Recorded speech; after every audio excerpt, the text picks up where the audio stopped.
स्वस्ति श्री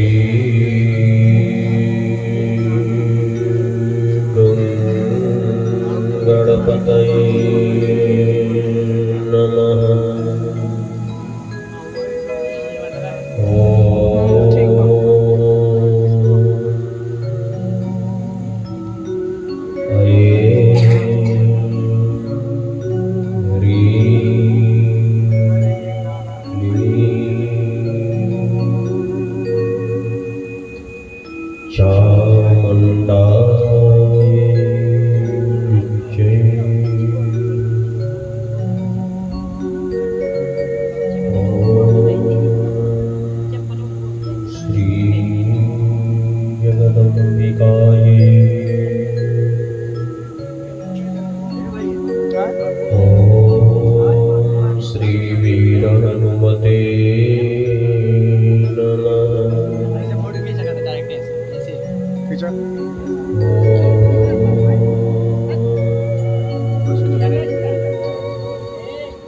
श्री सद्गुरु चरण कमलेभ्यो नमः।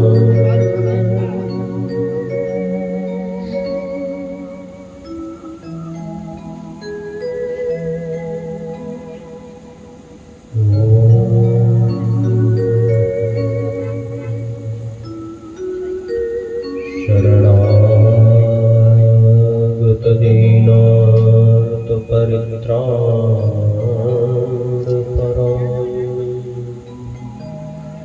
सर्वस्यार्ति हरे नारायणे नमोस्तुते। या देवी सर्वभूतेषु विष्णुमायेति शक्तिता नमस्तस्यै नमस्तस्यै नमस्तस्यै नमो नमः। या देवी सर्वभूतेषु शक्तिरूपेण संस्थिता नमस्तस्यै नमस्तस्यै नमस्तस्यै नमो नमः। या देवी सर्वभूतेषु मातृरूपेण संस्थिता नमस्तस्यै नमस्तस्यै नमस्तस्यै नमो नमः।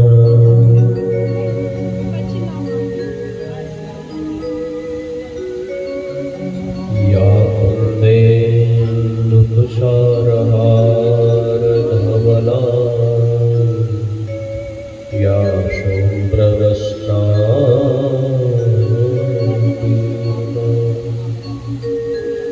या वीणावरदण्डमण्डितकरा या श्वेतपद्मासना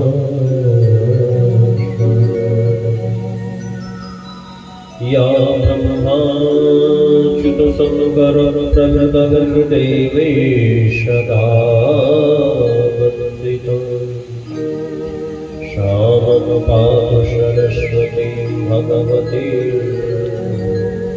निःशेषजाड्या अज्ञानतिमिरान्धस्य ज्ञानञ्जनशलाकया चक्षुरोन्मीलितं येन तस्मै श्रीगुरुवे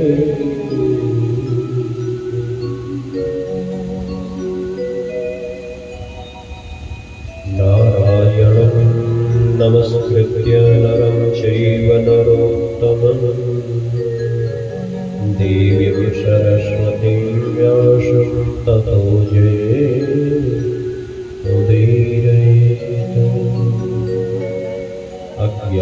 ज्ञानतिमिरान्धस्य ज्ञानञ्जनशलाकया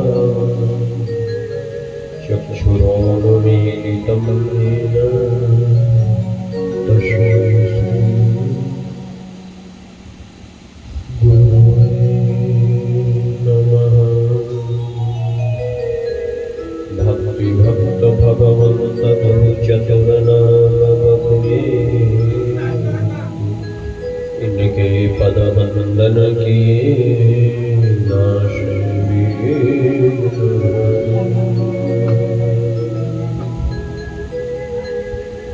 बोली जगदम्बे मातु की श्री अस्कंद माता की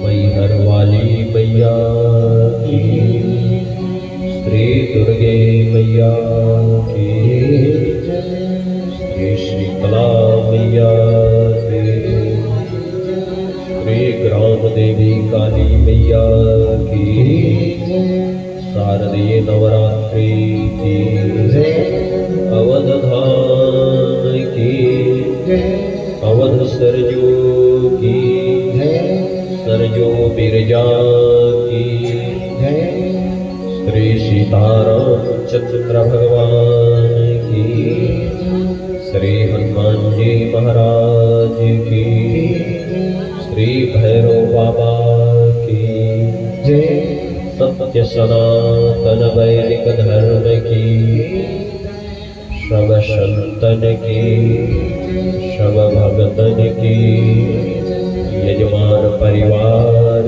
की संत समाज की श्रोता समुदाय की जय जय श्री सीताराम जय जय श्री राधे श्याम।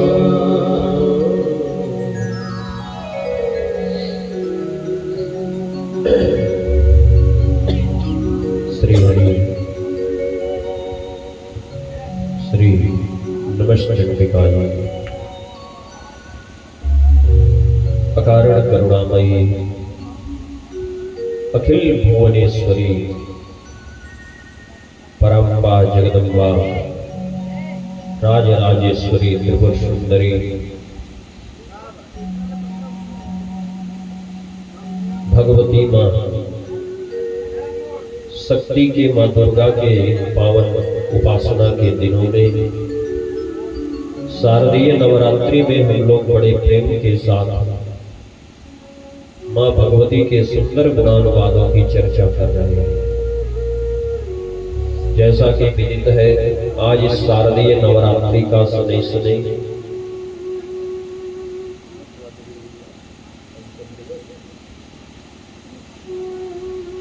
पंचम दिवस आ गया है भैया। माँ भगवती की सुंदर कथाओं का आनंद लाभ हम लोग बड़े भाव से ले रहे हैं। कल बहुत ही सुंदर प्रसंग था, हम लोग कथा श्रवण कर रहे थे, पर बीच में ही इंद्र देवता की प्रसन्नता ज्यादा हो गई। थोड़ी प्रसन्नता में तो आनंद आता है, लेकिन प्रसन्नता ज्यादा हो जाए तो गड़बड़ हो जाता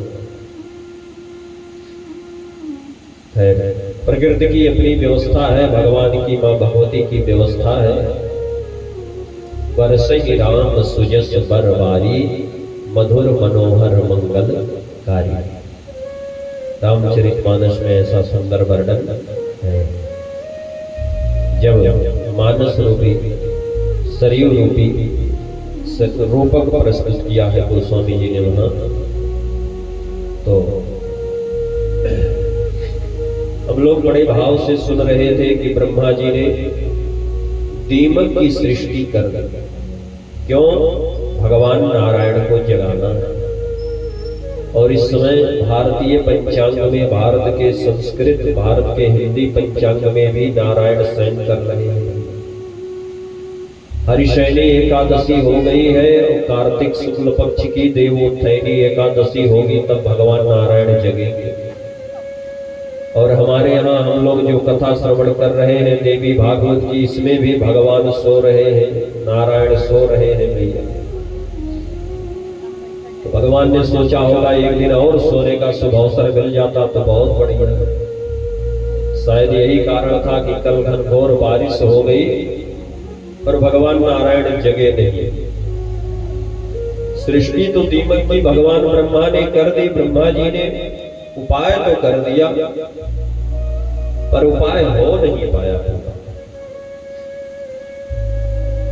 कुछ ऐसे स्थान है दीमक से जब कहा गया, ब्रह्मा जी ने कहा कि भगवान नारायण जिस डोरी की प्रत्यंचा पर अपना सिर रखे हुए हैं, सिर लगा के विश्राम कर रहे हैं, उस प्रत्यंचा को तुम जा करके काटते काटते खाते खाते खा जाओ, भगवान का सिर एकदम से धड़ाम से नीचे गिरेगा तो भगवान जग जाएंगे।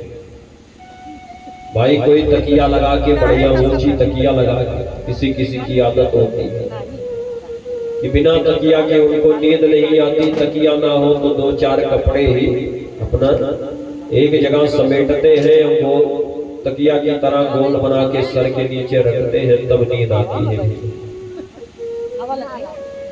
तो सर को तो विश्राम चाहिए, तभी विश्राम मिलेगा। इसीलिए गाड़ियों में देखिए हेडरेस्ट के लिए पीछे बना रहता है, सीट के ऊपर जितना चाहो घटा लो, चाहे उसको उठा लो बढ़ा लो। अब भगवान नारायण धनुष कोटि पर सर रख करके धनुष की प्रत्यंचा पर सो रहे हैं। दीमक उत्पन्न करके ब्रह्मा जी ने कहा जाओ काटो इसको। दीमकों ने मना कर दिया, भाई देखो ये धर्म का नियम नहीं है। धर्म कहता है कुछ ऐसे स्थान है जहां जाकर के विघ्न नहीं करना चाहिए, नहीं तो ब्रह्म हत्या के समान पाप लगता है। निद्रा भंगा तथा छेदो दाम्पत्यो प्रीति भेदनम शिशु मातृ विभेदस्य ब्रह्म हत्या समम स्मृतम। इन स्थानों पर जाकर के जो निद्रा भंग करता है, जो व्यवधान करता है, उन्हें ब्रह्म हत्या समम, ब्रह्म हत्या के समान, ब्रह्म हत्या के जैसा पाप लगा। अच्छा, कौन कौन से? निद्रा भंगा, कोई खूब बढ़िया नींद लेकर के सो रहा है, बड़ी मेहनत से तो नींद आती है, कल हमने चर्चा विस्तार से कर ही ली है। नींद आना भी अच्छी बात है। कई बार लोग कथा में आते हैं और खर्राटा बजा के सो जाते हैं, सोते रहते हैं और पता लगा अंत में जब जयकारा लगा बोलो वृंदावन बिहारी लाल की जय, तो लोग हड़बड़ा के जग जाते हैं। आखिर यही गड़बड़ी तो पार्वती मैया जी के साथ भी हो रही थी। बार बार भगवान भोलेनाथ से कहती थी कि हमें अमर कथा सुननी है, हमें अमर कथा सुननी है। भोलेनाथ कहते थे देवी कथा तो मैं तब सुनाऊंगा जब आप ध्यान लगा करके सुनो कथा। भाई कथा अकेले नहीं हो सकती, कथा पूजा अकेले की जा सकती है, पाठ अकेले किया जा सकता है, जप अकेले हो सकता है, सब काम अकेले हो सकता है। लेकिन कोई कहे कथा, कथा तो अकेले हो ही नहीं सकती। क्यों? बोले श्रोता की आवश्यकता है, बिना श्रोता के वक्ता बेकार है, उसकी कथा ही सुनने वाला कोई नहीं।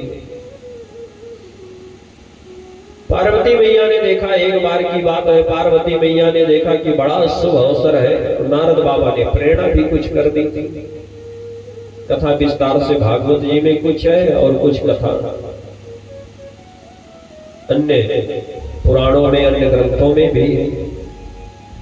एक बार बाबा भोलेनाथ समाधि में बैठे थे भैया, भोलेनाथ जी समाधि में बैठे थे तो उसी समय नारद बाबा आ गए थे। नारद बाबा को जैसे पार्वती मैया ने देखा तो बड़े गदगद भाव से पद्य अर्घ दे करके बैठाया, पद्य अर्घ दे करके बैठाया और सुंदर सुंदर बढ़िया पार्वती जी लड्डू बनाई थी, तो बढ़िया भैया मेथी वाला लड्डू खिलाई जो संडीला में मिलता है, लखनऊ से आया, और बढ़िया लड्डू खिलाई। और नारद बाबा लड्डू खा के पानी पी के गदगद हो रहे थे। तो पार्वती मैया ने हाथ जोड़ के निवेदन किया, नारद बाबा क्या बात है, बड़े दिनों के बाद आए हो, पहले तो बराबर आते रहते। नारद बाबा ने कहा क्या करूं माता जी, आजकल मैं जहां जाता हूं वहां लड़ाई झगड़े होता दिखता है, कलह हो रहा, ये कलयुग है। लोगों में अब तो लगता है प्रेम रहा ही नहीं संसार में। पार्वती मैया ने कहा नारद बाबा ऐसी बात हमारे घर में नहीं है, बाकी संसार में होगी तो होगी, हमारे यहाँ प्रेम की कोई कमी नहीं है।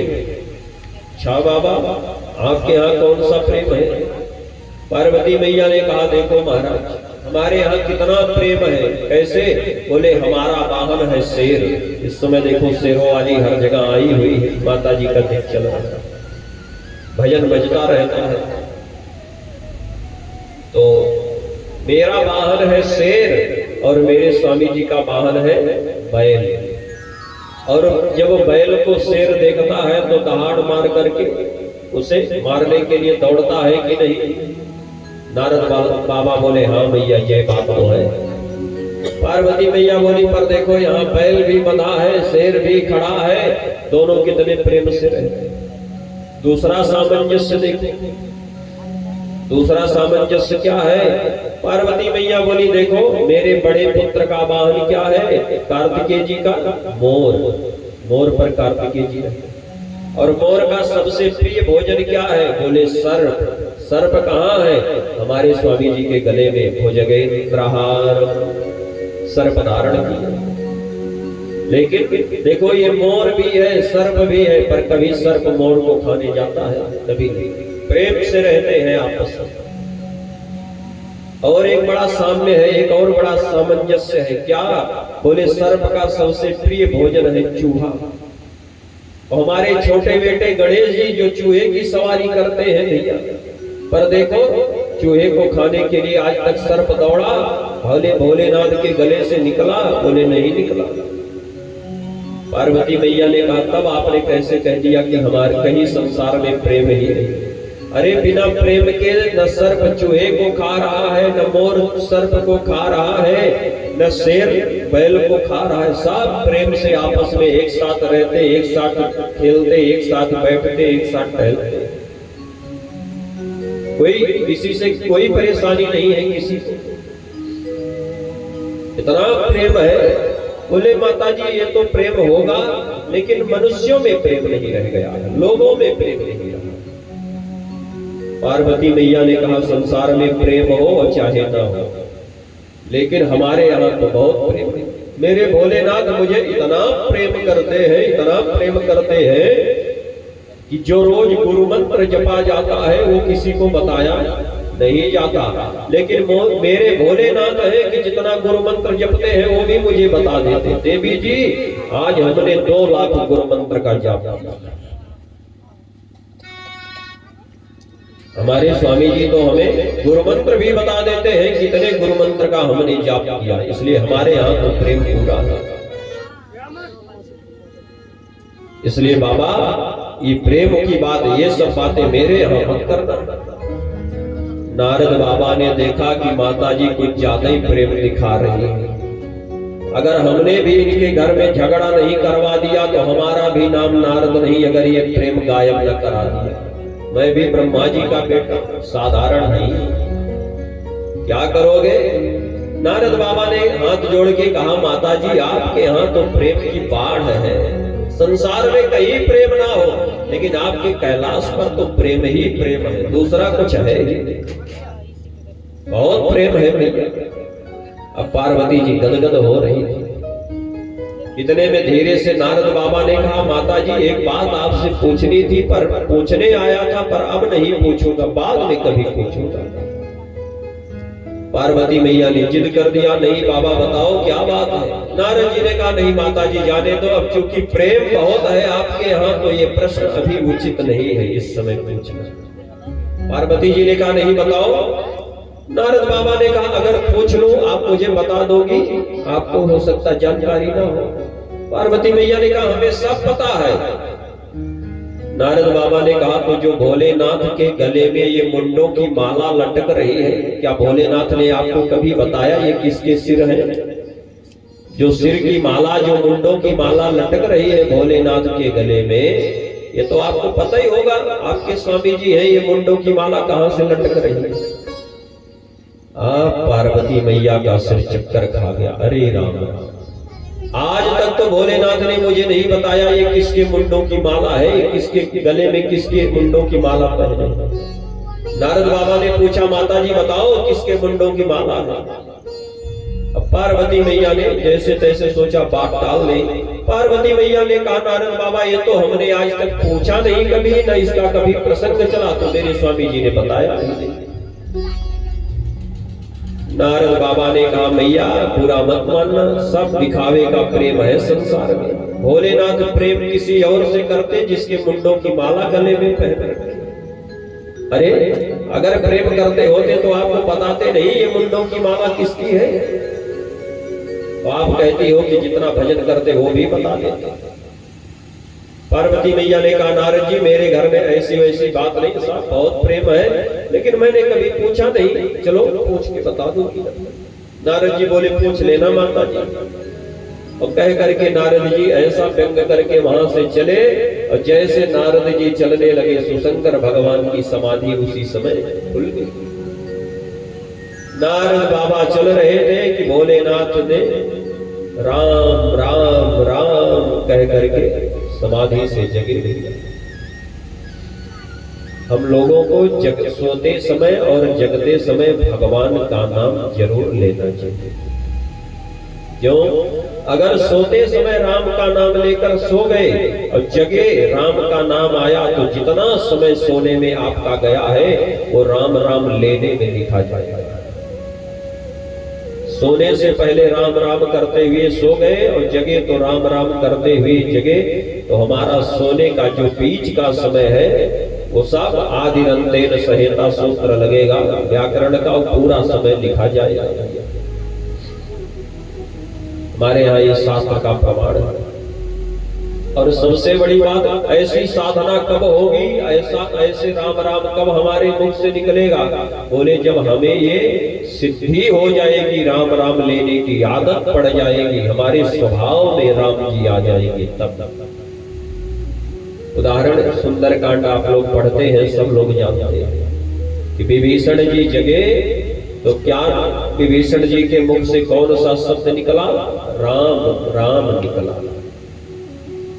जिस समय हनुमान जी चल रहे हैं उसी समय की बात है। राम नाम तेहि सुमिरन कीना, हृदय हरस कपि सज्जन चीना। हनुमान जी पहचान गए ये तो कोई सज्जन है, क्योंकि जगने के बाद भगवान का नाम सीधे आ जाए, राम आ जाए, हे प्रभु हे श्री राम, ये साधारण बात नहीं है, असाधारण है। और हनुमान जी महाराज को राम जी के भक्त प्रवर हैं, भक्तों में सर्वश्रेष्ठ हैं। उन्हें विश्वास हो गया कि इस लंका में एक सज्जन तो है, भले सब दुर्जन है लेकिन इन दुर्जनों में भी एक सज्जन है। और भगवान भोलेनाथ जब समाधि से जगते हैं तो भी राम राम करते हैं। राम नाम ते सुमिरन कीना, ते ही समय विभीषण जागा और राम नाम ते सुमिरन कीना। और ठीक यही बात भोलेनाथ के भी प्रसंग में लिखा गया।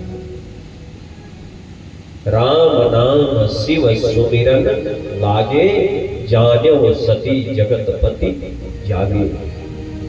जब भोलेनाथ राम राम राम राम कहने लगते थे तो माता जी जान जाती थी कि भोलेनाथ की समाधि पूरी हो गई, जग गए हैं भैया।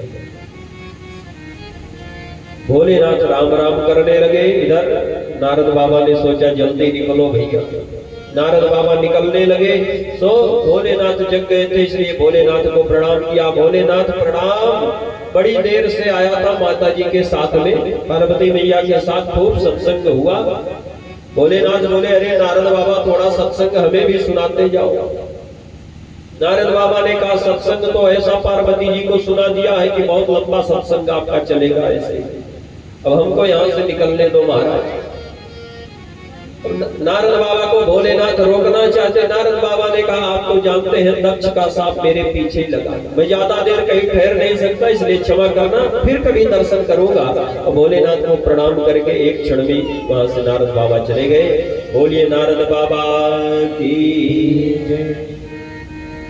नारद बाबा तो चले गए भैया, पर भोलेनाथ ने जैसे दृष्टि घुमाई पार्वती मैया की ओर देखो, पार्वती जी की ओर देखा तो चेहरे पे 12 बज रहे। भोलेनाथ समझ गए कि नारद बाबा कलाकारी करके जा रहे हैं, अभी अभी निकल रहे, कुछ सिखाया होगा, पढ़ाया होगा पार्वती जी।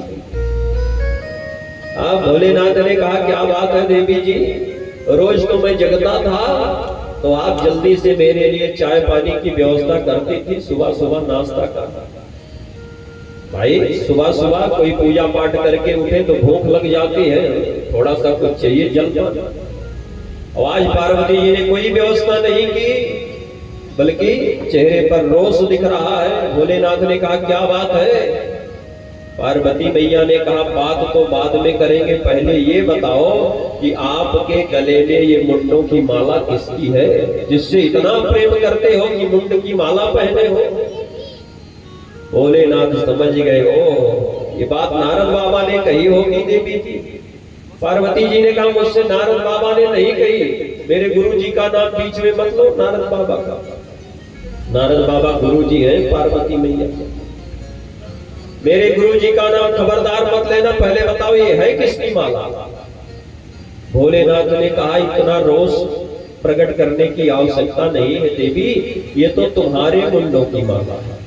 अच्छा मतलब भोलेनाथ ने कहा सहज स्वभाव से देवी जी जितना बार आपका जन्म होता है आप अपने शरीर छोड़ देती हो, तो मैं तुमसे इतना प्रेम करता हूँ कि तुम्हारे सिर काट कर उसकी माला पहन लेता, अपने माला में एक और सिर शामिल कर लेता हूँ, उसे सम्मिलित करता हूँ, मिला लेता।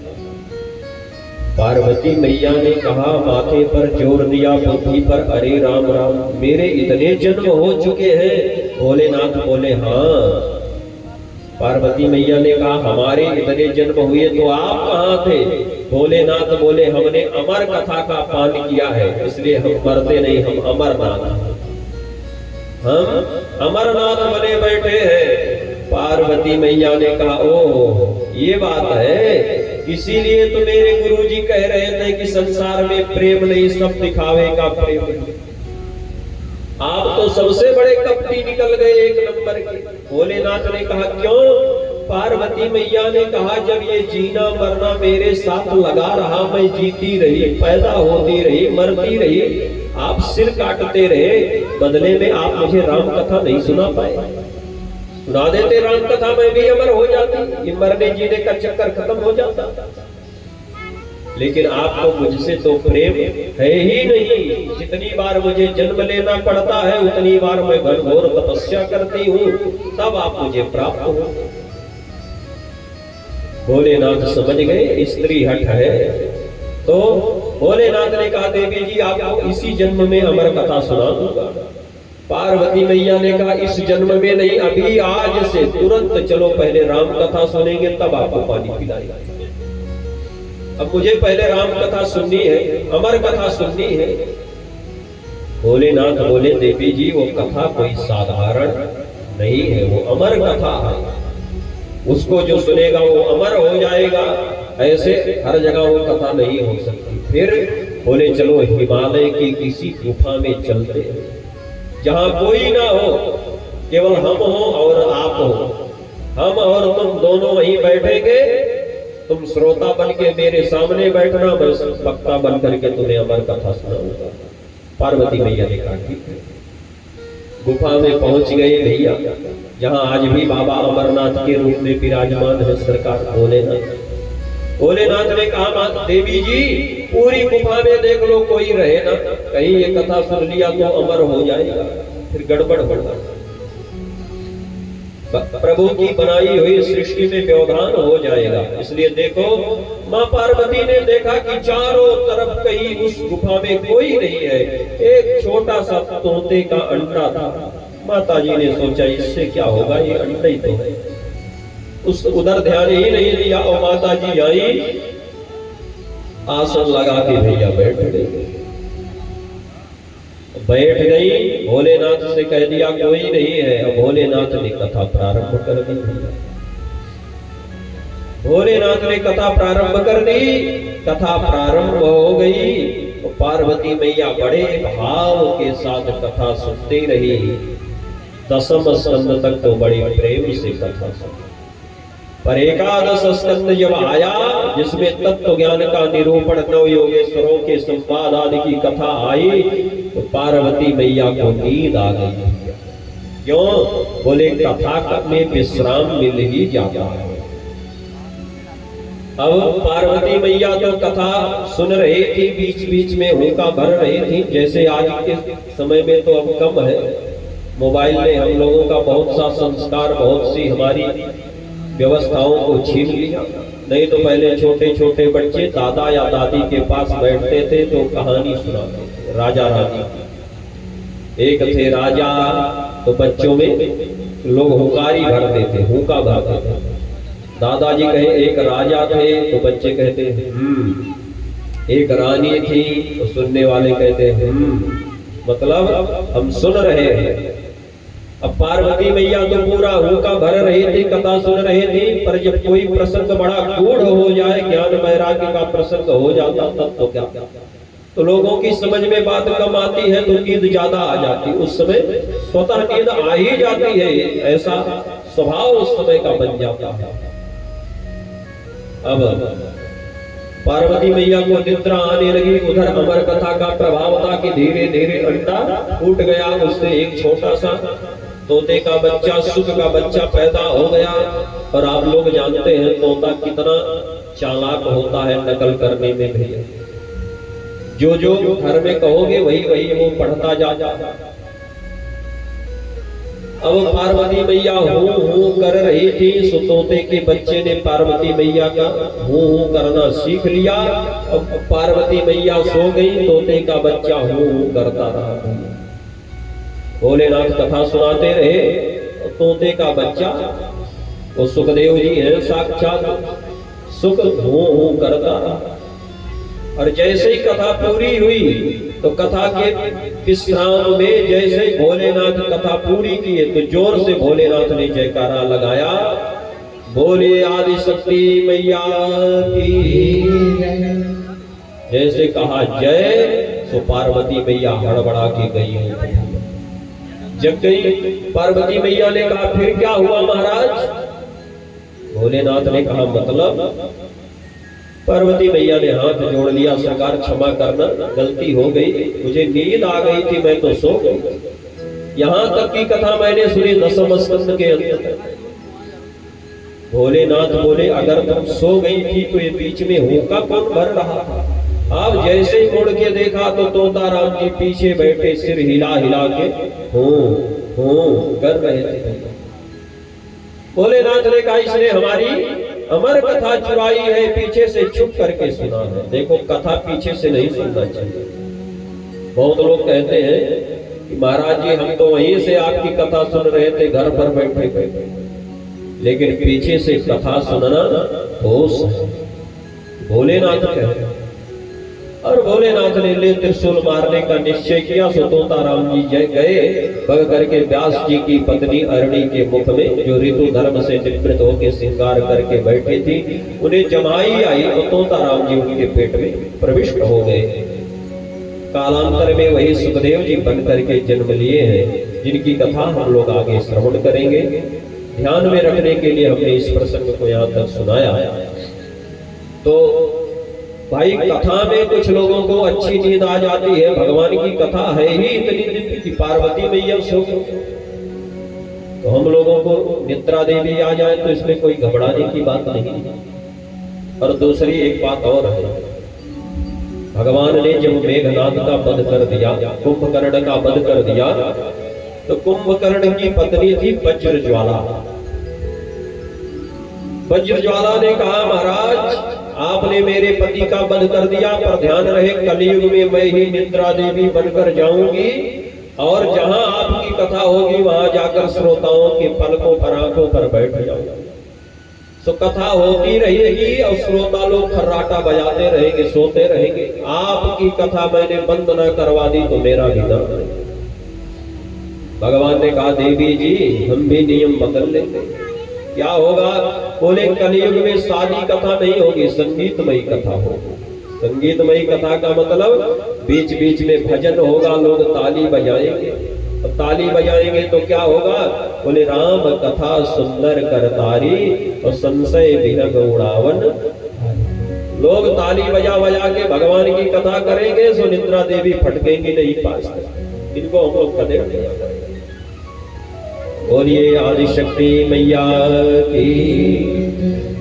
तो निद्रा भंगा कथा छेदो दाम्पत्यो प्रीति भेदनम शिशुमातृ विभेदस्य ब्रह्म हत्या समं स्मृतम। ऐसे लोगों को, ऐसे स्थानों पर जो व्यवधान करता है उसे ब्रह्म हत्या के समान दोष लगता है। सोते हुए को जो जगा दे, जो निद्रा ले रहा है बढ़िया, साथ ही कथा सुनने के लिए कोई बैठा है, कथा में अगर कोई व्यवधान कर दे तो उसे भी पाप लगता है।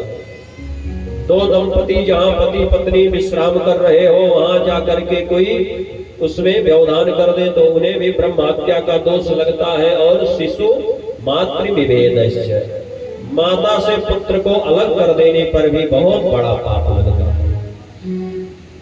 इसका सबसे बड़ा प्रमाण श्रीमद् भागवत महापुराण है। इंद्र ने भगवान को मारने का उपाय किया। आप लोग कथा विस्तार से सब जानते हैं, सुनिए। देवराज इंद्र ने प्रलय काल के सामवर्तक गण मेघों को आदेश दिया था कि पूरे ब्रज को नष्ट कर दो। इस ब्रजवासी जहां जाए वहां घनघोर बरसात करके सबको मार डालो, कोई न बचने पाए। और 7 दिन 7 रात्रि तक बरसात हुई। परिणाम भगवान ने गोवर्धन पर्वत उठा करके सबका रक्षण किया। और 7वें दिन जब पानी समाप्त हो गया, प्रलय काल के मेघों के पास जल की एक बूंद भी नहीं बची, तो भगवान ने ब्रजवासियों से कहा बाहर चलो। सब ब्रजवासी बाहर आ गए। एकदम खिलखिलाती हुई धूप आई थी। भगवान ने गोवर्धन भगवान को जहां का तहां रख दिया। समय पाकर के देवराज इंद्र आए हैं। सुरभि गाय के दुग्ध से भगवान का अभिषेक किया। वो दुग्ध जहां जाकर के एक गड्ढे में एकत्रित हो गया था, आज भी वृंदावन में उस कुंड, उसका एक नाम हो गया कुंड। सुरभि गाय का दूध एकत्रित हुआ था गड्ढे में, तो उसका नाम सुरभि कुंड हो गया। आज भी वृंदावन में सुरभि कुंड। साथ ही देवराज इंद्र ने प्रार्थना करी तो भगवान देवराज इंद्र के ऊपर प्रसन्न हो गए, वार्ता करने लगे। भगवान इंद्र को बताने लगे कि ऐसा अपराध दोबारा मत करना, बल के पद के अभिमान। एक भक्त ने प्रश्न किया, गुरु जी, सुखदेव जी से परीक्षित जी ने पूछा कि ब्रह्मा जी तो केवल बछड़ों को और ग्वाल बालों को ले गए थे और 3 अध्यायों में विशद स्तुति की है ब्रह्मा जी ने, पर भगवान ने ब्रह्मा जी की ओर देखा तक नहीं। त्रिभी परिक्रम्यतम नत्वा, 3 बार भगवान की परिक्रमा करके ब्रह्मा जी और चले गए ब्रह्मलोक। भगवान ने ब्रह्मा जी की ओर देखा तक नहीं। और देवराज इंद्र है कि भगवान को, ग्वाल बालों को, सबको मारना चाहते थे, पर भगवान प्रसन्न हो गए उनके ऊपर। ऐसी क्या लीला है प्रभु की। सुखदेव बाबा ने परीक्षित जी से कहा, बेटा, हे राजन, हे परीक्षित, ब्रह्मा जी ने भले ही भगवान का केवल परीक्षण करने के लिए, भगवान की परीक्षा करने के लिए ऐसा किया, लेकिन शिशु मातृ विभेदस्य, ग्वाल बालों को उनकी माताओं से अलग कर दिया। ब्रह्मा जी ने ग्वाल बालों को उनकी माताओं से अलग कर दिया। छोटे छोटे नन्हे मुन्ने 1 महीने 2 महीने के जो बछड़े थे उनको गायों से अलग कर दिया। इसीलिए भगवान को इतना क्रोध आया कि ब्रह्मा, तूने ब्रह्म हत्या जैसे पाप का वर्ण किया है, इसलिए मैं तेरी तरफ देखूंगा नहीं। जो पापी हो उसकी तरफ देखना भी नहीं चाहिए। इसीलिए ब्रह्मा जी से भगवान ने बात भी नहीं की और ब्रह्मा जी को वहीं से विदा कर दिया। और देवराज इंद्र ने भगवान को मारना चाहा था, ग्वाल बालों, गायों, बछड़ों को, फिर भी भगवान प्रसन्न हो गए। भगवान ने मानो कहा, देवराज इंद्र ने काम तो गड़बड़ किया भैया, मारना चाहा, लेकिन देवराज इंद्र के इस कार्य से हम समस्त ब्रजवासी, गोपी गोपिकाएं, सब लोग एक साथ एक स्थान पर 7 दिन 7 रात्रि तक आनंद किए। इसलिए हमें कोई शिकायत नहीं है। हम देवराज इंद्र के ऊपर अति प्रसन्न हैं।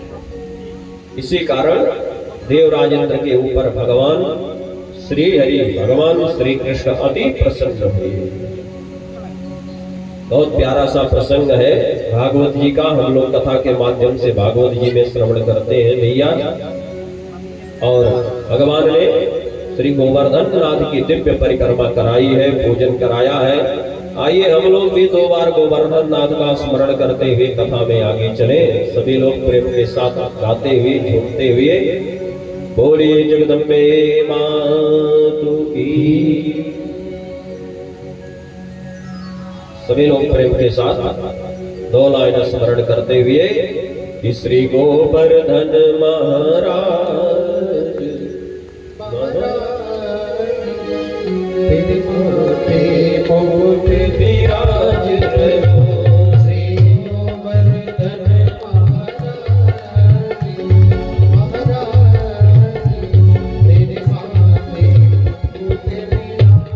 तेरे माथे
मोट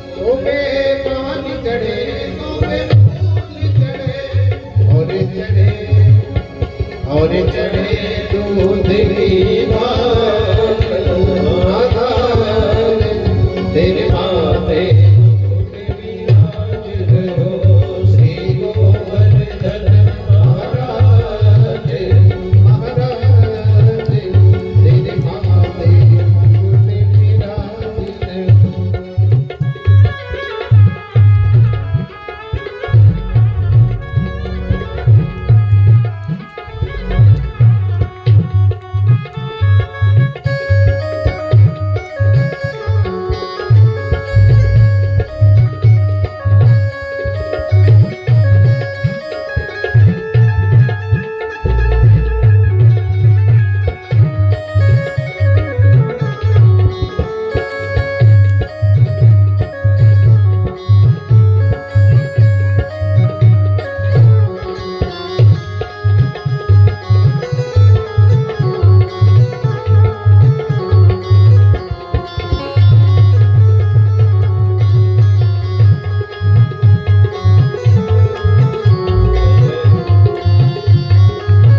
तेरे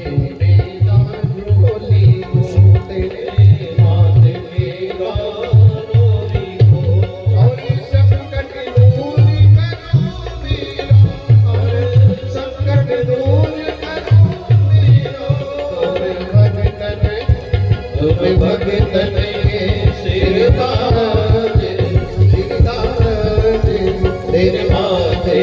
मोट विराज,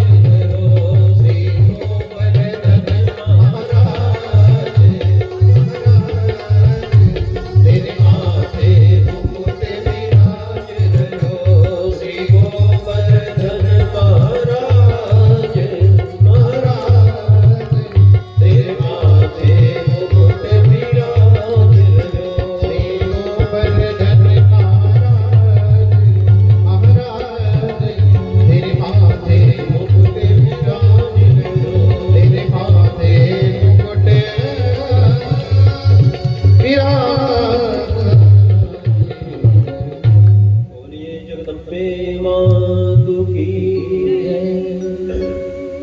चाहिए, शिशु मातृ विभेदस्य ब्रह्म हत्या समम स्मृतम। जो माँ और उसकी संतान को अलग कर दे, ऐसे लोगों को ब्रह्म हत्या का पाप लगे। लेकिन ये तो बात हो गई कि न जगाने वालों की, पर कुछ लोग ऐसे हैं जिन्हें जगा देना चाहिए, उन्हें नहीं जगाओ तो पाप लगता है। कोई सो रहा हो, दिन भर थका हो, रात्रि के समय सो रहा हो, उसे जगा देने पर, या दाम्पत्य जीवन में जो है वो उनको जगा देने पर, माता और संतान को अलग कर देने पर ब्रह्म हत्या के समान पाप तो लगता है। लेकिन कुछ लोग हैं जिन्हें ना जगाओ तो पाप लगता है। वो कौन है? उनमें सबसे पहला स्थान है विद्यार्थी। जो विद्यार्थी है, पढ़ने वाला है, विद्या का अर्थी है। कई लोग तो कभी कभी ऐसा अर्थ निकाल देते हैं कि विद्या की अर्थी, विद्यार्थी, जो विद्या की अर्थी निकालने वाला हो गया। कभी कभी अर्थ का अनर्थ हो जाता है। लेकिन जो विद्या का अर्थार्थी है, विद्या को लेने वाला है, वही विद्यार्थी है। जो विद्या को ग्रहण करने का उत्सुक हो। जैसे गुरु जी हमारे बताते थे कि स्टूडेंट में 7 अक्षर है, STUDENT, स्टूडेंट। एक एक शब्द का वो पूरा सबका फुल फॉर्म बताते थे, भैया इसका ये है, इसका ये। इसमें एक अक्षर ऐसा भी है जिसका अर्थ ये भी होता है। इगर में साफ लर्न ESTUDEN, और इगर में साफ लर्न साथ ही साथ जो है थ्रस्टी फॉर नॉलेज, लोग कहते हैं ना, उस ज्ञान का प्यासा होना चाहिए। विद्यार्थी का अंतिम लक्षण क्या है? जो स्टूडेंट है, लोग कहते हैं ना स्टूडेंट लाइफ है, बहुत मौज का जीवन है, आराम से बिताया। आराम नहीं है। एक एक शब्द का अर्थ समझोगे तब उसका सही से अर्थ पता चलेगा। सबसे पहला अक्षर है यस। यस आर होता है सेल्फ कंट्रोल, आत्मनियंत्रण होना चाहिए। ऐसा नहीं है कि हम मोबाइल देख रहे हैं और यूट्यूब चालू कर दिया है तो उसी को देखते रह जाएं। जो हमारा मूल कार्य है उसको हम भूल जाएं।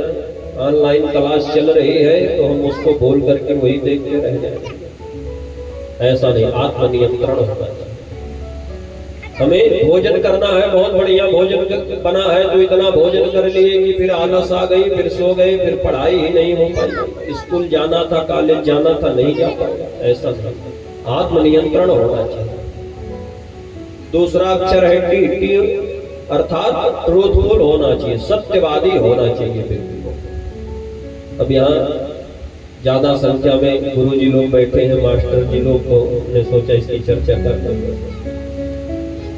क्यों भार होता है? अपराइटियसनेस, अपने काम में पूर्ण ईमानदारी होनी चाहिए। हमारे पिताजी कहेंगे पढ़ेंगे तभी नहीं, हमारा ये, हम ईमानदार हैं, हमने कह दिया ये कार्य कर रहे हैं, हम पढ़ रहे हैं तो मतलब पढ़ रहे हैं, फिर उसमें इधर उधर। डिक्लेरेशन ऑफ ड्यूटी, एकदम कर्तव्य परायणता होनी चाहिए, कर्तव्य निष्ठता होनी चाहिए हमारे अंदर।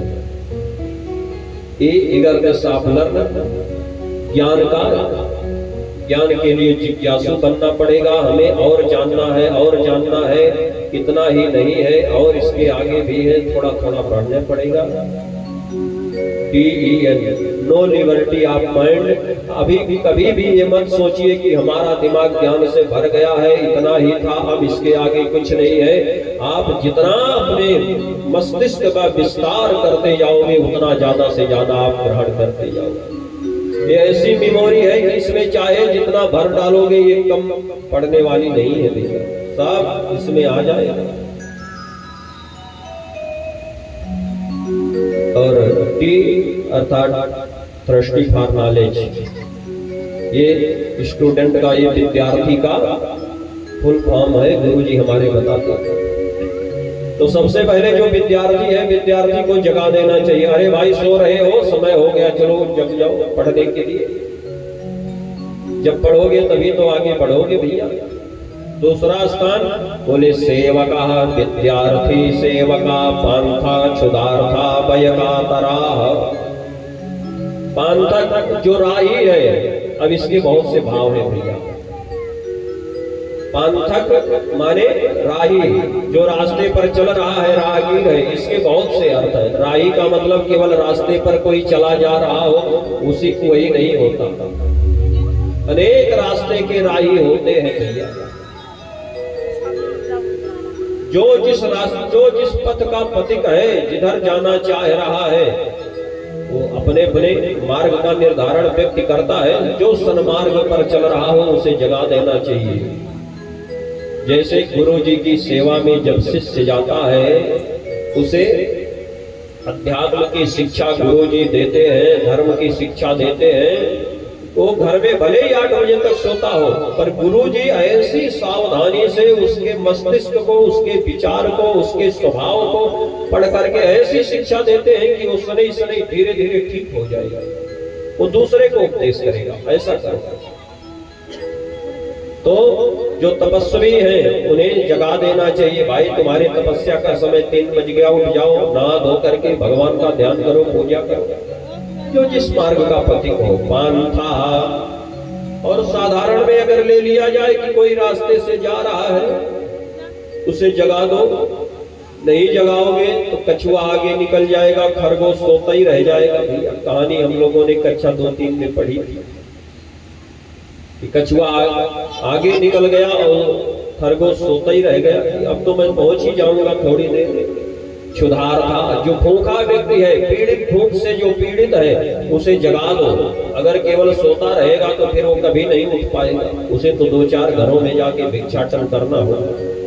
भय का तरा, कोई भय से कांप रहा है तो उसे भी जगाना हमारा धर्म है, उसे जगा दीजिए। और भंडारी, भोजन बनाने वाला यदि सो रहा है, देर तक आपने नहीं जगाया तो आपको कुछ मिलने वाला नहीं है। इसलिए भंडारी को भी समय से जगा देना चाहिए। अरे भाई सुबह हो गई, उठ जाओ, कुछ चाय पानी होगा, गर्म ठंडा कि नहीं होगा, जगा दो। और छठा स्थान है प्रतिहारी। प्रतिहारी माने द्वारपाल को। हमारे घर की जो रक्षा कर रहा हो, हमारी सोसाइटी की जो रक्षा कर रहा हो, उसे समय रहते जगा दो। अगर आप नहीं जगाओगे तो भाई मालिक देखेंगे तो उसकी नौकरी चली जाएगी। कभी कभी क्या होता है कि थाने पर ड्यूटी लगी है प्रतिहारी के रूप में कि आज रात्रि पहरा दोगे, और सो गए देते देते ड्यूटी। तो कोई चोर आया और दरोगा जी की रिवॉल्वर लेके गायब हो गया। भैया अब खोजते रहो। इसलिए इन 6 लोगों को जगा देना चाहिए। नहीं जगाना चाहिए, बोले सोते हुए शेर को भी नहीं जगाना चाहिए। कई चर्चाएं हैं विस्तार से, पर फिर कभी और आगे की चर्चा करेंगे। इस प्रकार से बड़ा सुंदर उपदेश दिया है। और दीमकों ने कहा महाराज हमारे सामने ऐसी कोई समस्या नहीं है, हम क्यों जाकर के भगवान विष्णु के इस निद्रा में व्यवधान करें, क्यों व्यवधान करें, हमें पाप लगेगा। ब्रह्मा जी ने कहा हम तुम्हें यज्ञ में भाग दिलवाएंगे। हवन करते समय जब हम लोग हवन उठाते हैं और स्वाहा करते हैं तो बीच में उसमें से कुछ तिल, जौ, चावल, मेवा आदि नीचे गिर जाता है, जो न पात्र में रहता है न हवन कुंड में जाता, बीच में रास्ते में गिर जाता है। तो कई लोग बाद में उसको बटोर करके छोड़ देते हैं। नहीं छोड़ना चाहिए, नहीं तो उससे पाप लगता है। वो दीमक को ब्रह्मा जी ने कहा हवन करते समय जो हविष्यान, जो हवन सामग्री गिर जाएगी लोगों के हाथ से, वो तुम्हें मिलेगी। हम आशीर्वाद दे रहे हैं, इसलिए तुम हमारा काम कर दो। ब्रह्मा जी ने जब ये लालच दी, होम कर्माणि पार्श्वे चा हविर्दानात् प्रतिष्यति तत्ते भागम विजानीह कुरु कार्यम त्वरिन्विता। जो भाग गिर जाएगा, बाहर गिर जाएगा हवन कुंड के, वो तुम्हें मिलेगा। और केवल दीमक को ही नहीं मिलता, भागवत जी के अनुसार वो भगवान भोलेनाथ का भी भाग है। अयखते रुद्र भागस्ते यदोचिष्टो ध्वरस्य वै। हवन करने से, पूजन करने से जितना सामान बचता है हवन पूजन का, उस पूजन पर, उस पात्र पर, उस सामग्री पर भोलेनाथ का अधिकार होता है। उसे यजमान को ग्रहण नहीं करना चाहिए। हवन करते समय जो आहुति, जितना तिल, जितना चावल बाहर गिर गया है उसे वहीं पड़ा रहने दो, एकत्रित करके कहीं पेड़ के पास रख देना चाहिए, अग्नि में नहीं छोड़ना चाहिए। वो दीमक का भाग है, वो भोलेनाथ का भाग है। अब दीमकों ने कहा ठीक है, लोक हित की कामना है तो मैं ये काम करूंगा। दीमक ने जाकर के उस धनुष की प्रत्यंचा को काट दिया। जैसे ही धनुष की प्रत्यंचा को काटा तो प्रत्यंचा कटते ही भगवान नारायण का, भगवान विष्णु का सर पृथ्वी पर धड़ाम से जोर से गिर गिरा। जैसे ही भगवान विष्णु का सर जोर से पृथ्वी पर गिरा, पूरी पृथ्वी थर थर थर थर करके कांपने लगी। पूरा ब्रह्मांड क्षुभित हो गया। जैसे भगवान श्री राम ने धनुष को उठाया था, कल प्रसंग में आप लोगों को सुनाया, और पूरा ब्रह्मांड क्षुभित हो गया था, वैसे ही भगवान का सर गिरा नीचे तो पूरा ब्रह्मांड क्षुभित हो गया। ब्रह्मांडम क्षुभितम सर्वा वसुधा कंपिता तदा, वसुधा कंपिता तदा, पूरी पृथ्वी थर थर थर थर करके कांपने लगी। जो जहां था वहीं व्याकुल हो गया। समुद्रश्च समुद्विग्नाः, समुद्र में बड़े भयानक तूफान आने लगे, सुनामी की लहरें बड़ी बड़ी आने लगी। ऐसा लग रहा था जैसे संसार का प्रलय हो जाएगा। जल जंतुवा, बड़े बड़े जल जंतु घबरा करके लहरों के साथ बाहर आ करके गिर रहे थे भैया चारों तरफ। वायु बड़े जोर की, उस समय तीखी हवा चल रही थी, बड़ी जोर की, बड़े बड़े पेड़ पौधे सब उखड़ रहे थे। पर्वतश्चाकंपिरे, बड़े बड़े पर्वत अपने स्थान से एक स्थान से दूसरे स्थान पर चले जा रहे थे, इतना तेज था वायु का वेग। पूरे ब्रह्मांड में ऐसी हलचल मच गई, बड़ी ही उत्पात होने लगी, उल्कापात होने लगा। चारों दिशाओं में इतनी धूल हो गई, सब लोग व्याकुल हो गए। और जब व्याकुल हो गए उसी समय धीरे धीरे जब तूफान शांत हो रहा था तो जितने देवता वहां गए थे कि भगवान विष्णु जग जाए, भगवान विष्णु जग जाए, देवताओं ने देखा कि हम तो भगवान उठ के बैठ गए होते। लेकिन जब एकदम से शांत हुआ वातावरण, तूफान शांत हुआ, तो लोगों ने देखा कि भगवान विष्णु का तो पूरा शरीर है लेकिन सर गायब है। सर का कहीं पता नहीं है। इतना देखते ही तो सब घबरा गए। अरे राम, जो अच्छे के लिए हम लोगों ने काम किया वो काम तो बिल्कुल उल्टा हो गया। अब भगवान विष्णु का जो सर था वो पता नहीं कहां चला गया। अब हम लोग क्या करें भैया। अब वहां खड़े ब्रह्मा जी, भगवान भोलेनाथ, देवराज इंद्र, वरुण, यम, कुबेर, जितने देवता थे सब जोर जोर से रोने लगे। रुदितेन महाभागा क्रंदितेन तथा किम, सब बड़े जोर जोर के साथ रोने लगे, बहुत भयानक आवाज करके। उसी समय वशिष्ठ जी, श्री विष्णु देवगुरु बृहस्पति जी महाराज आए। देवगुरु बृहस्पति जी ने कहा, देवताओं, रोने से काम होने वाला नहीं है। भगवान विष्णु का धड़ है, सर गायब हो गया है, इसलिए अब हम लोगों को बुद्धि से काम लेना चाहिए। इसका उपाय करना पड़ेगा। क्या किया जाए? रोने से काम बनने वाला नहीं है। क्या किया जाए? तब देवगुरु बृहस्पति जी ने कहा, ब्रह्मा जी, आपको तो पता है एक बार क्रोधित होकर के भगवान भोलेनाथ ने तुम्हारा भी सिर काट दिया था भैया। पहले 5 सिर था ब्रह्मा जी के, तो 1 सिर काट दिया। इसलिए प्रकृति में ये सब होता है। हो सकता है माँ भगवती नाराज हो गई हो, कोई बात हो गई है। हम लोगों को माँ भगवती की स्तुति करना चाहिए। स्तुति कौन करेगा? चारों वेदों ने आकर के ब्रह्मा जी के कहने पर बड़ी सुंदर माँ भगवती की स्तुति की। माँ भगवती को मनाने के लिए सुंदर स्तुति करी है। नमो देवी महामाये विश्वोत्पत्ति करे शिवे निर्गुणे सर्वभूतेशी माता शंकर कामने। हे शंकर कामने, शंकर कामने माने सम कल्याणम करोति इति शंकरा। शंकर का मतलब जो निरंतर मंगल कल्याण करे, सुंदर कल्याण करे, वही शंकर है। सम कल्याण करोति। आप तो शंकर कामने हो, सबकी मनोकामना जो सत कामनाएं हैं उसको पूरी करने वाली हो। हे माते, हे भगवती, आपको हम सभी देवताओं का बारंबार प्रणाम। बड़ी सुंदर स्तुति करी। आप बुद्धि, श्री, कांति, लक्ष्मी, क्षमा, श्रद्धा, मेधा, धृति, स्मृति सब को देने वाली हो मैया। हम सभी देवता आपकी शरण में है, आप हमारा कल्याण करें। इस प्रकार से जब वेदों ने बहुत सुंदर स्तुति करी, इस समय भगवान विष्णु का शरीर धड़ पड़ा है, इनका सर गायब हो गया।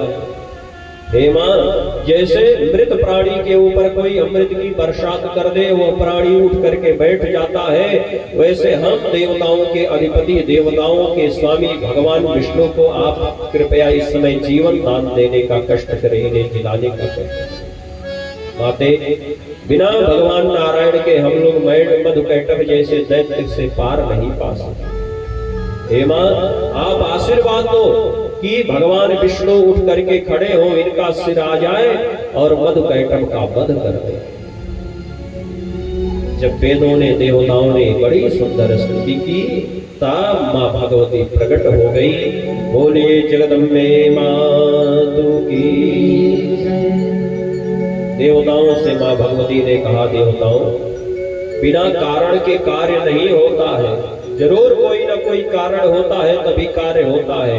ये जो भगवान विष्णु का सर गायब हुआ है, ये ऐसे नहीं हुआ, इसमें बहुत बड़ा कारण है। कौन सा कारण है? देवताओं ने पूछा कौन सा कारण है? तो श्री सूत जी महाराज कहते हैं, थोड़ा और मां भगवती को रिझाइए, फिर आगे की कथा हम आपको सुनाएंगे। तब सब लोगों ने, ऋषियों ने मिलकर के सुंदर कीर्तन करके मां भगवती को रिझाना प्रारंभ कर दिया।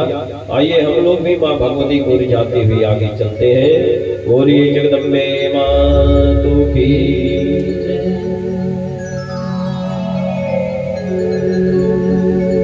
तेरे दर पे ओ मेरी मैया, तेरे दीवाने आए, तेरे दर पे ओ मेरी मैया, तेरे दीवाने आए, तेरे दर पे ओ मेरी मैया, तेरे दीवाने आए, तेरे दर पे ओ मेरी मैया, तेरे दीवाने आए, पर दे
दे भोली मैया भोली बिगड़ी बना दी आए।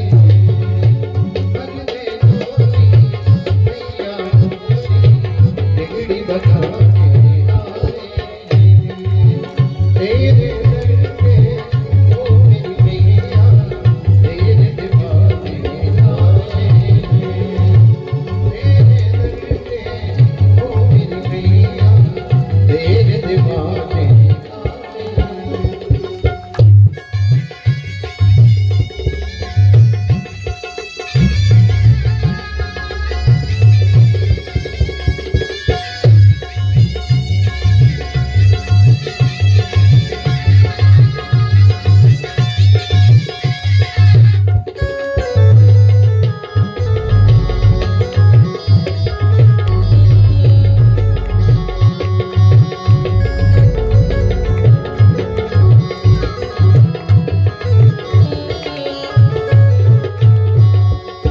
तेरे दर पे मांगी खाने की धन मांगूंगा।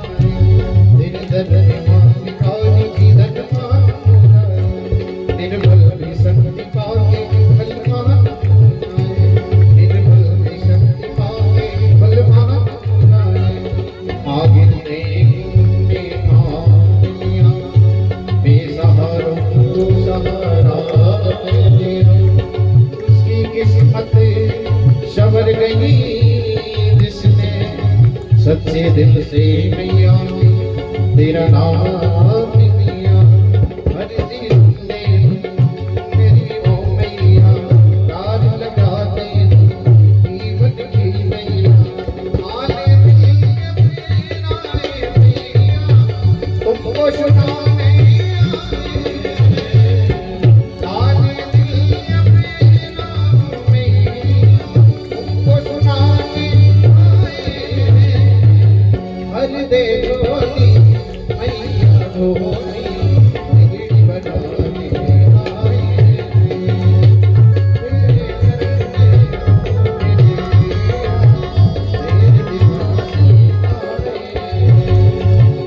तेरे दर पे मेरी मैया तेरे दीवाने आए। तेरे दर पे ओ मेरी मैया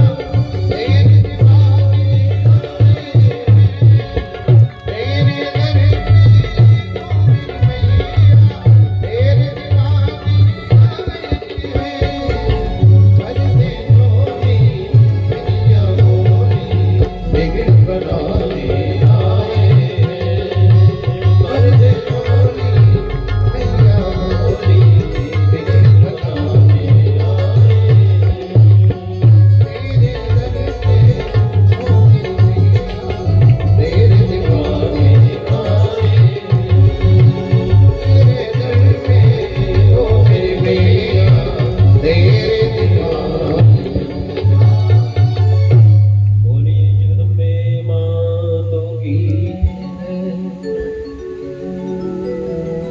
माँ भगवती ने कहा, देवताओं भैया चिंता करने की बिल्कुल भी आवश्यकता नहीं है, बिना कारण के कार्य नहीं होता है, इसलिए ध्यान देकर के सुनो। आप लोग बिल्कुल चिंता मत करो। माँ कुरुध्वं सुरा चिंताम स्वस्थ तिष्ठन्तु चामरा। हे अमर, हे देवताओं, बिल्कुल स्वस्थ चित्त से बैठ जाओ, सुनो मेरी बात। शृण्वन्तां शृण्वन्तु कारणं चाद्या यद्गतं पदनं हरेः अकारणं कथं कार्यं संसारेऽत्र भविष्यति। अकारणं कथं कार्यं, इस संसार में कोई भी कार्य अकारण नहीं होता, उसमें कोई न कोई कारण, कोई न कोई हेतु जरूर होता है। अकारण केवल भगवान की भक्ति की जाती है, अकारण केवल भगवान की कृपा जीव के ऊपर होती है, बस। देत कबहुक करि करुणा नर देहि, देत हेतु हेतु कबहुक करि करुणा नर देहि, और देत ईस बिनु हेतु सने। उसमें कोई कारण नहीं, भगवान की कृपा में कोई कारण नहीं, वो कृपा स्वतंत्र है, गुणाक्षर न्याय की तरह। बाद में कभी इसकी चर्चा हम लोग करेंगे।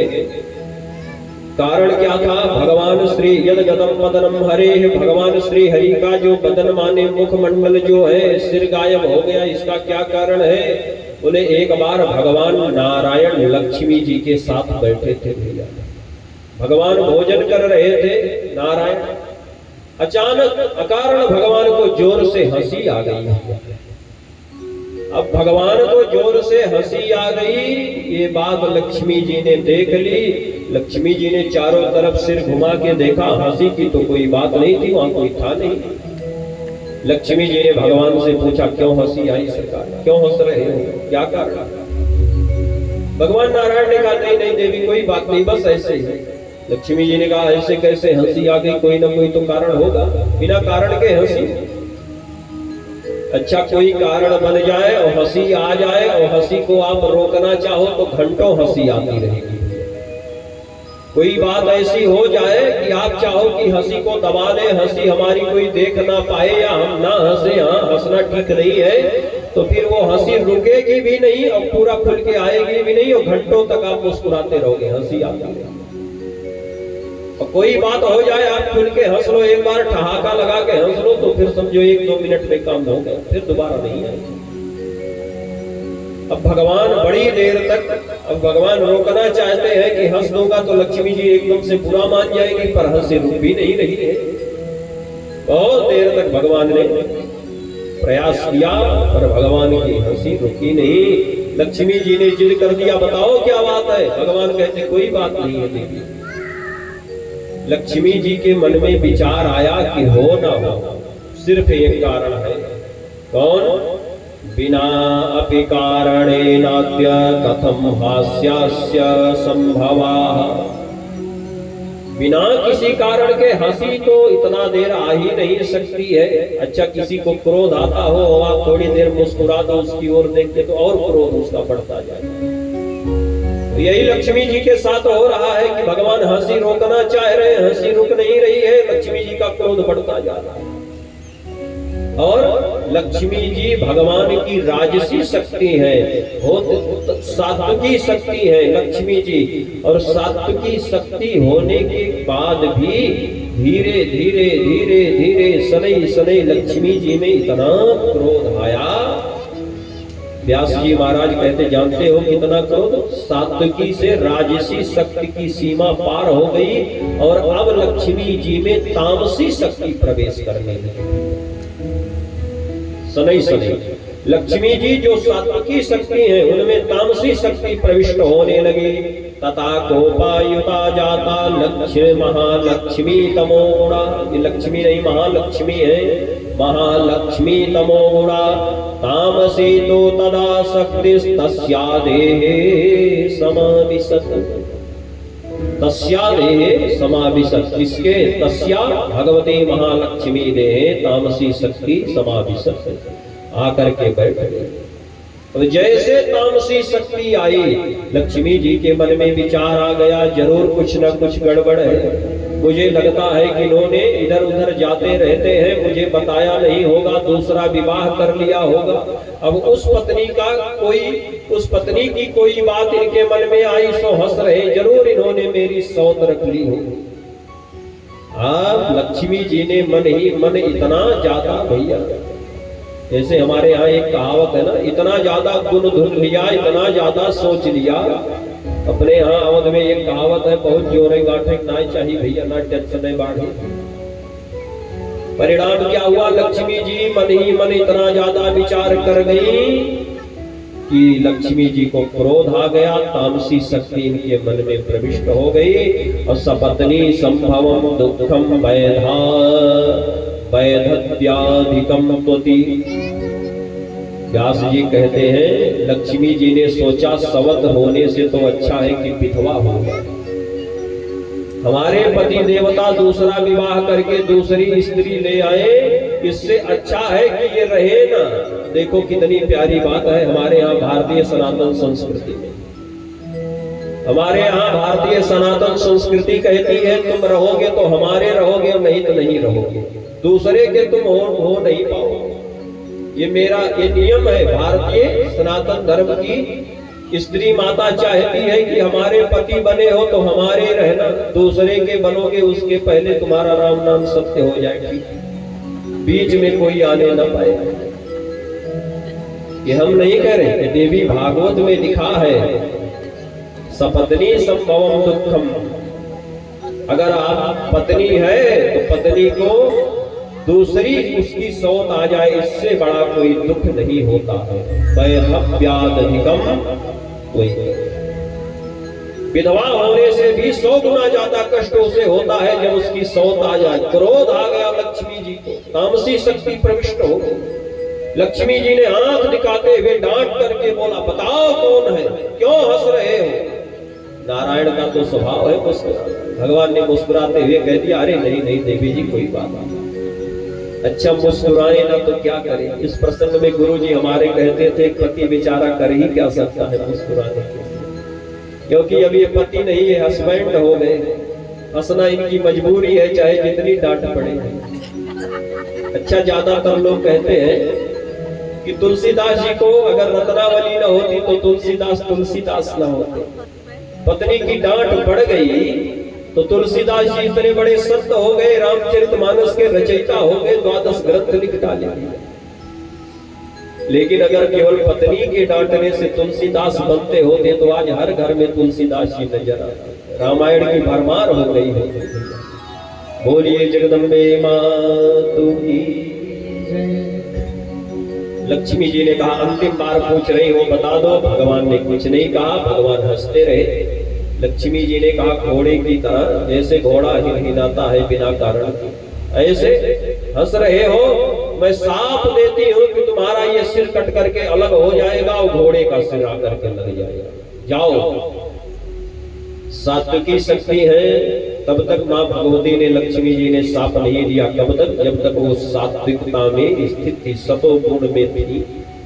सतोगुण गया, रजोगुण आया, उसकी भी सीमा पार हो गई। रजोगुण से क्रोध आया और जब तमोगुण का प्रभाव ज्यादा हो गया तब भगवती लक्ष्मी ने नारायण को साप दे दिया। मैं साप दे रही हूं, शीघ्र तुम्हारा शिरोस्य सापयोगेन निमग्नम लवणाम्बुधे। क्षीर जल्द ही तुम्हारा यह सर कट करके समुद्र में गिर जाएगा और तुम्हारे इस सिर की जगह घोड़े का सिर लगेगा। ये मैं साप दे रही हूं। भगवान ने सोचा चलो ठीक है, कोई बात नहीं। जैसे इच्छा मां भगवती की, सब की डोर माता जी के हाथ में है, जितना वो खींच ले भैया। कथा हमने कल विस्तार से कही थी कि ज्ञानी नाम चेतांसि देवी भगवती सा बलादाकृष्य मोहाय महामाया प्रयच्छति। श्री मां भगवती कहती है लक्ष्मी जी के इसी साप के कारण, केवल दीमक ने भगवान के धनुष की प्रत्यंचा काट दी, इसलिए इनका सिर नहीं गायब हो गया। लक्ष्मी जी ने जो साप दे दिया था उसके कारण भगवान विष्णु का सिर आज धड़ से अलग हो गया, कट के गिर गया। और जानते हो एक हयग्रीव सुर नाम का एक दैत्य है, उसी के वध के कारण ऐसा हुआ। पूर्व काल में पुरा दैत्यो महाबाहुर हयग्रीवो दिविश्रुता तपश्चक्रे सरस्वत्यास्तीरे परम दारुणः। एक हयग्रीव नाम का दैत्य है जिसका गर्दन से ऊपर का भाग घोड़े का है, बाकी भाग उसका राक्षस का है। उसने सरस्वती नदी के तट पर घनघोर तप एक बार किया। उसने मां भगवती से वरदान मांगा कि माता जी आप हमें अमर कर दो। मां भगवती ने कहा वरदान मांगो, मैं तुम्हारे ऊपर प्रसन्न हूं। वाग बीज का उसने सहारा लिया। वाग बीज माने ऐंग। वाग बीज क्या है? बोले ऐंग, जो नवारण मंत्र में हम लोग जपते हैं, ऐं ह्रीं क्लीं। तो ह्रीं जो है वो माया बीज है, ऐं वाग बीज है और क्लीं काम बीज है। अब जब स्तुति करी तो माँ भगवती प्रसन्न हुई है, ग्रीव से कहा वरदान मांग लो। है ग्रीव ने बड़ी सुंदर माँ भगवती की स्तुति करी। है ग्रीव ने कहा मैया अगर मुझे वरदान देना चाहती हो तो मुझे अमर बना दो, मेरी मृत्यु न हो। यथा में मरणम मातर ना भवे तथा कुरु, मेरे लिए वही करो जिससे मेरी मृत्यु ना हो। माँ भगवती ने कहा बेटा ये असंभव है। जातस्य ही ध्रुवो मृत्युर, जिसका जन्म हुआ है उसकी मृत्यु पक्की है। ये संसार का नियम है। मर्यादा चेदृषि लोके भवेच्च कथमन्यथा, मैं इसको अन्यथा नहीं कर सकती, इसे गलत नहीं कर सकती, जो मर्यादा बनी। तो हयग्रीव ने कहा ठीक है, मेरी मृत्यु किसी हयग्रीव से ही हो। मैया ने कहा ये बात ठीक है। और हयग्रीव ने कहा मेरी मृत्यु हयग्रीव से ही हो। हयग्रीवाच में मृत्यु नान्य अस्मात् जगदम्बिके, अन्य किसी से मेरी मृत्यु न हो। मैया ने कहा ठीक है। इधर भगवान का सर गायब हो गया था, सो दौड़ करके त्वष्टा ऋषि ने ब्रह्मा जी के इशारे पर जाकर के एक घोड़े का सिर काट करके ले आए, भगवान के धड़ से जोड़ दिया। माँ भगवती की अमृतमयी दृष्टि जैसे पड़ी, ब्रह्मा जी ने उपाय किया, सो भगवान उठ करके हयग्रीव बन के खड़े हो गए। बोले हयग्रीव भगवान की।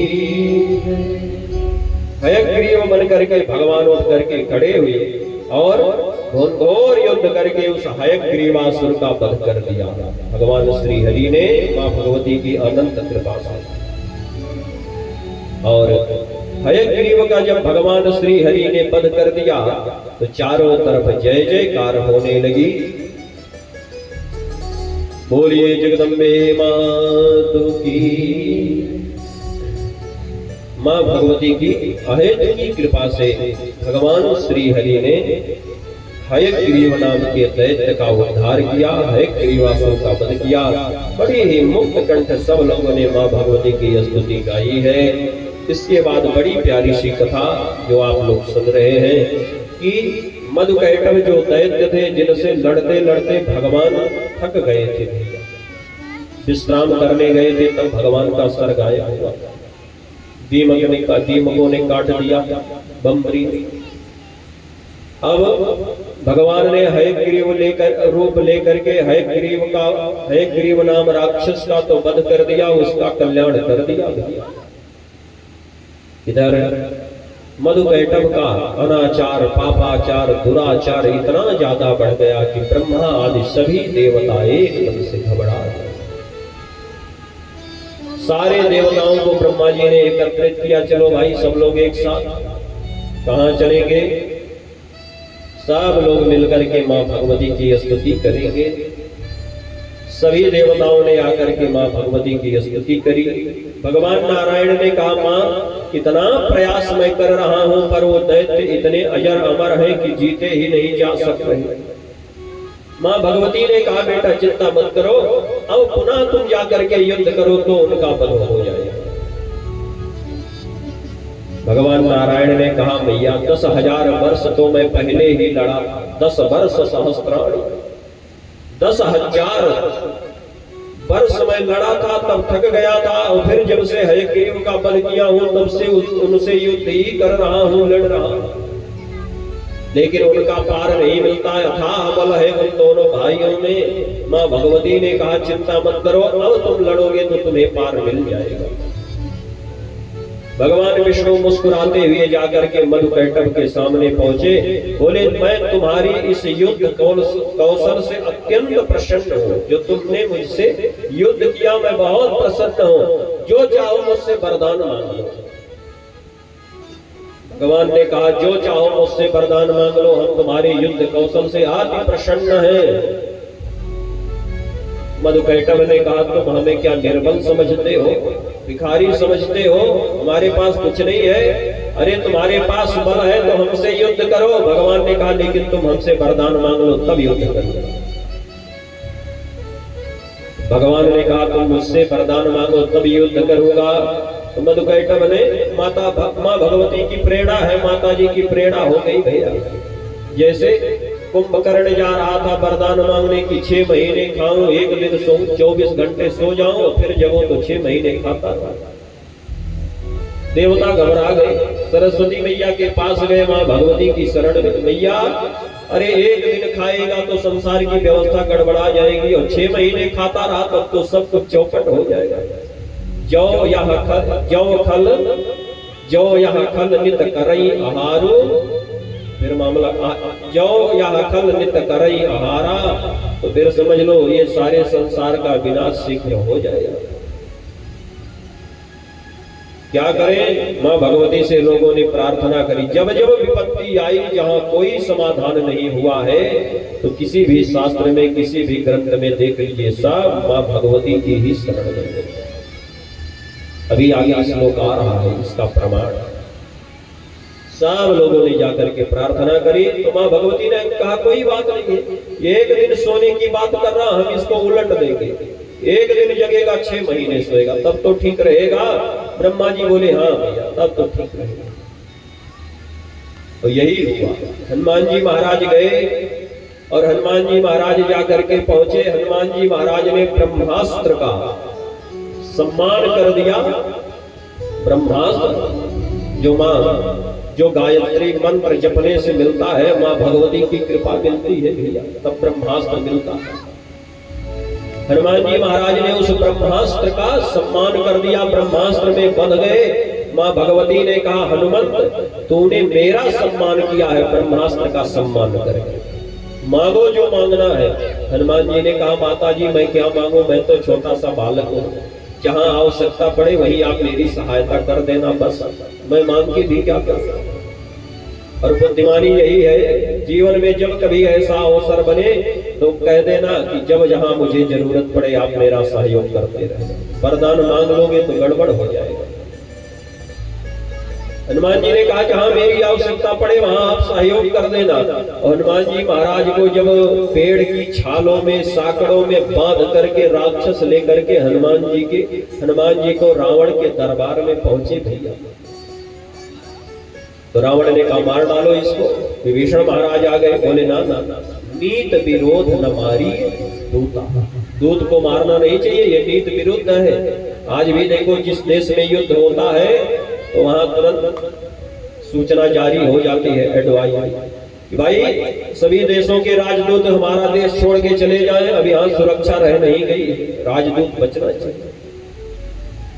तो हनुमान जी दूत बनकर आए, इन्हें मारना नहीं चाहिए, ये नीति के विरुद्ध है। रावण ने सोचा छोड़ूंगा तो नहीं, क्या करें। रावण ने तुरंत युक्ति निकाली कि इसकी पूंछ में आग लगा दो। पूरे शरीर में बड़े बड़े बाल हैं बंदर के, और जब बाल जल जाएंगे, रोए जल जाएंगे, तो कीड़े मकोड़े मक्खियां सब इसे काट डालेंगे, धीरे धीरे ये खुद ही मर जाएगा।